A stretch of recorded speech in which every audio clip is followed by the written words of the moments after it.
ఒకప్పుడు movie records అంటే బాలీవుడ్కి మాత్రమే ఉంటాయి అనుకునేవాళ్ళు. కానీ బాలీవుడ్కే కాదు, టోటల్ ఇండియాకే టాలీవుడ్ సత్తా ఏంటో చూపించారు మన తెలుగు ఫిల్మ్ మేకర్స్. ఇప్పుడు పాన్ ఇండియా మూవీ అనగానే 1000 కోట్ల టార్గెట్ గా పెట్టుకుంటున్నారు ప్రతి ఫిల్మ్ మేకరు.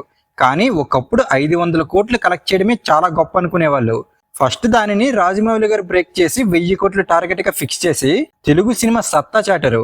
దానిని కొంతమంది తెలుగు ఫిల్మ్ మేకర్స్ కంటిన్యూ చేస్తున్నారు. ఇంకా ఫాస్ట్ గా 1000 కోట్లు కలెక్ట్ చేసిన టాప్ 5 ఇండియన్ మూవీస్ ఏంటో ఇప్పుడు చూద్దాం. Hello all, welcome to my channel nomadic cinema. Number 5 Pathaan. Shahrukh Khan గారు యాక్ట్ చేసిన ఈ మూవీ 27 డేస్ లోనే 1000 కోట్ల గ్రాస్ ని కలెక్ట్ చేసింది. నెంబర్ 4 జవాన్.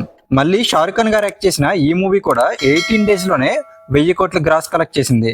పైగా ఈ రెండు మూవీస్ కూడా ఒకే ఇయర్ లో రిలీజ్ అయ్యాయి. Number 3 RRR and KGF 2.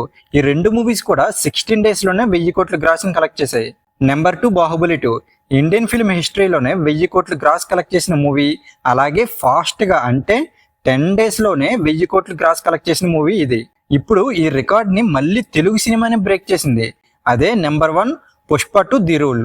ఈ సినిమా అయితే ఏకంగా ఇండియన్ సినిమా హిస్టరీలోనే ఫాస్ట్ గా 1000 కోట్లు గ్రాస్ కలెక్ట్ చేసి ఎవరికి అందనంత దూరంలో ఉంది.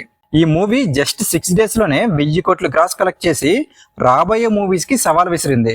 మరి మీరేమనుకుంటున్నారు? రాబోయే పాన్ ఇండియా మూవీస్ లో ఏ మూవీకి 6 డేస్ లోనే 1000 కోట్లు గ్రాస్ కలెక్ట్ చేసే సత్తా ఉందని కామెంట్ సెక్షన్ లో కామెంట్ చేయండి.